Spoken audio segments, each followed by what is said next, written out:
Di hadis tadi, kalau ada orang puasanya rutin, sholatnya jalan, haji, umroh, ibadah top, tapi di hatinya ada bughul habaib, benci, sengit. Kalau sekarang jijik kepada habaib, udah kacau sekarang, bukan benci lagi, jijik kepada habaib. Teruskan. Tapi ingat sabda Nabi Muhammad, engkau akan meninggal ala su'il khatimah, dan bisyahadatir rasul engkau akan dakhalan nar, api neraka yang akan membakar engkau, yang konon kalau status api neraka dijatuhkan ke alam dunia akan rancap hancur lebur alam maya. Yang dilakukan oleh para habaib supaya nasabnya itu laku di Nusantara ini adalah dengan cara doktrin. Apalagi doktrin itu dilakukan oleh habib yang halus, itu sangat efektif. Kalau habib yang kasar seperti Rizik Syihab, Bahar Smith, itu jelas orang akan menilai bahwa Duha Rasul kok begini. Tetapi bagi habib yang lemah lembut, itu sangat berbahaya. Kenapa? Dia akan berkamuflase, bertakliyah supaya mereka terlihat seperti orang alim, seperti orang yang mencintai sesama, seperti orang yang bisa menyatu dengan pribumi, dan tentunya akhlaknya akan terlihat seperti akhlak Rasulullah. Tetapi doktrin di sini itu doktrin sangat menyesatkan. Iya, karena bagaimanapun Nusantara ini adalah tempat yang paling aman untuk mereka para keturunan Balawi. Iya, kenapa para habaib itu aman di Indonesia? Karena dari Mufti Mekah itu mengharamkan penggunaan nama Sayyid, nama Syarif kepada keturunan Balawi. Sehingga mereka di Indonesia aman dengan nama habaib. Assalamualaikum warahmatullahi wabarakatuh. Selamat datang guys di channel Diam Saudara.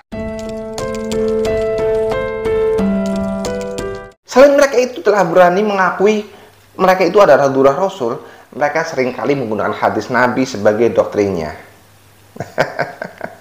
Ya, karena kita tahu ya, Muslim apabila dijejeli dengan hadis, maka mereka akan angkat tangan. Ya, menganggap hadis ini adalah benar, dan apabila kita melawan hadis tersebut, maka kita akan berdosa. Kita tidak akan mendapatkan syafaat Rasulullah. Orang yang sholatnya bagus, sedekahnya jalan, hajinya oke, tapi apabila membenci habaib, membenci habaib, itu tidak akan mencium bau surga. Wow. Iya, sabda nabinya benar. Tetapi di sini nama habib itu yang tidak benar. Muka Allah akan sangat kepada orang yang menyakitiku dan keluargaku. Hadis riwayat Tirmidzi. Jadi di sini itu adalah tentang keluarga Rasulullah, Ahlul Bait. Karena yang dimaksud sebagai Ahlul Bait itu adalah Rasulullah, Khadijatul Kubra, Aisyah radhiyallahu, Fatimah Zahra, Sayyidina Ali, Sayyidina Hasan wal Husain. Bukan Habib Bahar, bukan Habib Rizik. Kalau masih ngira tes DNA. Tes DNA aja tidak berani kok mengaku sebagai Duha Rasul. Kemudian ada hadis lain. Sesungguhnya aku memerangi orang-orang yang memerangi keluargaku, dan aku memberi jaminan selamat kepada orang-orang yang berdamai dengan keluargaku. Hadis riwayat Tirmidzi dan Ibnu Majah. Jadi maksa banget kalau para habib itu mengganti Ahlul Bait itu dengan kata habib. Para habib ini maksa banget bahwa Ahlul Bait, keturunanku, keluargaku, itu adalah para habaib. Maksa banget itu. Karena keturunan Rasulullah itu adalah Sayyid dan Syarif, bukan habaib. Karena nama habib itu telah dilarang, telah diharamkan oleh Mufti Mekah. Penggunaan nama Sayyid dan nama Syarif. Sehingga mereka untuk mengkaburkan diri, ya, menggunakan nama habib. Maka di Indonesia ini atas bantuan Belanda, settingan Belanda, mereka para Bani Alawi itu dijadikan sebagai Duha Rasul dengan label habaib, dan di Indonesia ini laku keras. mereka menggunakan gelar habaib garis miring Durah Rasul itu untuk mendawir, dan untuk mendawir dengan segala macam kebusukan dan segala macam kebangsatan. Habib yang kasar, habib yang halus itu sama-sama kurang ajar. Mana sih? Kalau habib kasar jelas. Habib halus mana? Mereka sering menggunakan Duriyah Rasul. Itu untuk mengkaburkan sejarah di Nusantara. Mana Habib Lutfi yang katanya Pak Dudullah? Dia dengan sengaja itu mengkaburkan sejarah Nahdlatul Ulama, sejarah Jatman. Bahkan tidak jarang para Habib ini dalam mendoktrin itu menggunakan kata keturunanku Ahlul Bait itu adalah Habib. Benar, hanya redaksinya yang salah.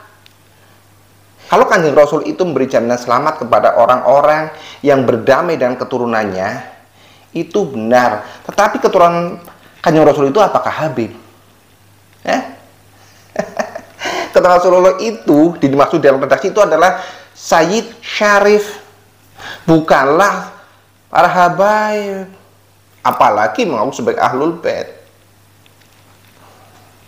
Pembodohan yang semakin kurang ajar kalau seperti ini, seolah dengan gestur tubuh, dengan tata bahasa itu untuk membenarkan tipu muslihat mereka. Gak boleh yang seperti ini dibiarkan, gak boleh. Tapi kalau muhibbin yang sudah terlanjur di sininya ya, di sininya sudah terlanjur konslet dan mengerti bahwa para habaib itu adalah Durah Rasul, takut kualat. Ini yang susah, Ahlul Bait itu bukanlah habaib, ya. Bukan, keturunan Rasulullah itu bukanlah habaib Ba'lawi, bukan. Kalau keturunan Rasulullah itu tentunya akhlaknya ya tidak seperti akhlak-akhlak setan, tidak seperti akhlak-akhlak Fir'aun, tidak seperti akhlak-akhlak Abu Jahal. Mana ada keturunan Rasulullah yang selalu dibanggakan itu melakukan hal yang kurang ajar, memerkosa, mendawir, menipu, membunuh, mabok, bersekongkol dengan Yahudi dan sebagainya. Nggak ada ceritanya begitu. Kalau keturunan Rasulullah itu seharusnya untuk tes DNA siap gitu. Iya, bahkan untuk menjaga marwah Rasulullah, ya, menjaga marwah Rasulullah, tentunya mereka yang harusnya, ayo, saya akan buktikan bahwa saya itu adalah Durah Rasul. Yuk tes DNA, begitu. Tes DNA saja takut, masih ngaku sebagai Durah Rasul. Dasar ini semakin kurang ajar. Yakin masih mau mengaku sebagai Durah Rasul? Bahkan sekarang ya Habib di Nusantara ini ya, Habib Balawi itu semakin besar kepala. Dan kalau Habib Lutfi ya yang dikatakan sebagai waliullah, salah satu pentolan-pentolan di NU, akan berkata dengan santainya, yakin NU itu masih milalati.